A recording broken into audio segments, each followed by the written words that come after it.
Hey guys, if you make a common mistake, you may end up spending thousands of dollars on repairs that you may actually not need. Make sure you stay until the end, we'll explain what it is.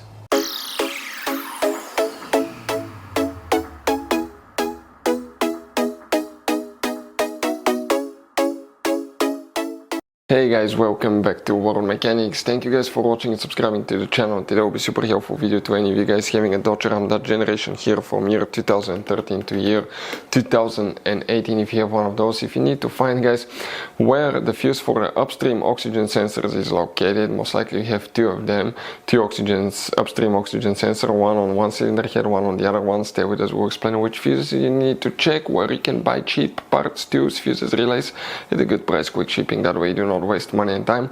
Well, it's always a good idea to test fuses and relays. All that guys will be covered absolutely free for your convenience. Make sure to stay until the end. So let us tell you a little bit about us guys. Every single car we get here at the garage, we try to make at least 200 to 300 free repair videos. We take them completely apart, we show you how to fix anything like engines, transmission, codes, fuses, bodywork, all that stuff. Why we do all that? Because our mission at the shop is to save you as much money as we can. All we need in return, please subscribe to the channel, like the video. On this channel guys, specifically, we will be making a video about every single fuse, every single relay on that Dodge Ram. And let's say you're in the middle of nowhere, your fuel pump fuse goes bad, all we have to do, find our video, watch it for a minute or two, replace that fuse, you're back on the road. So we do that guys to help you as much as we can. Also, we have more than 14,000 free repair videos on our YouTube channels that can save you thousands of dollars in future repairs. So let's start on it now. So guys, the upstream oxygen sensor fuse, where you can expect to find it now, we will demonstrate on this generation Dodge Ram right here.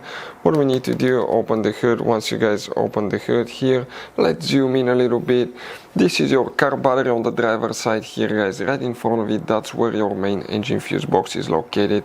That cover, in order to open it, press these two tabs, lift up, it will open. On the inside you will find the main engine fuse box with a layout like this one here. So, let's first explain why it's always a good idea guys to test fuses and relays. Guys, it's very important to always test your fuses and relays. Why? Sometimes you may think you have a good fuse guys. It's hard to tell. Look at those fuses, right?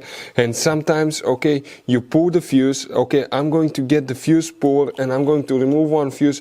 I want to show you on that 20 amp fuse. Sometimes it's very unclear if that fuse is burned or not. You may not clearly see it. So always guys test them, because if you don't test the fuse, you assume it's good, you end up spending money, time and diagnostics for problems that do not exist guys. So you can just waste your money and time. Always test your fuses, always test relays.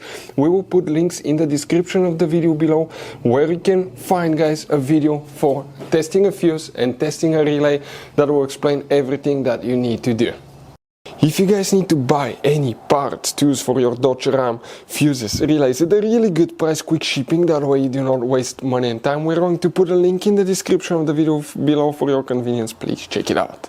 So guys, here now, we'll need to check up to 7 fuses. Why? Because all of these are engine management fuses. There is limited information, almost none, what the fuses are for, but you need to check all 7 of them. One of them most likely is for the upstream oxygen sensor. Make sure to stay until the end. We want to give you one good advice, that way you don't end up being stuck in the middle of nowhere like it happened to us. The first fuse that you need to check is fuse 21, then fuse 22. You need to check fuse number 64, 57, 72, 77 and fuse number 78 as well. So guys, you have all kinds of different fuses and relays. Some of those are very specific, they're hard to find, especially if you're in a small town or in the middle of nowhere. One time we needed a replacement, we couldn't find one and we were stuck in the middle of nowhere for a few days until we got a shipment on the internet guys. So keep some spares in your glove box for a peace of mind. Hopefully guys the video will be helpful. Thank you for watching and see you guys next time.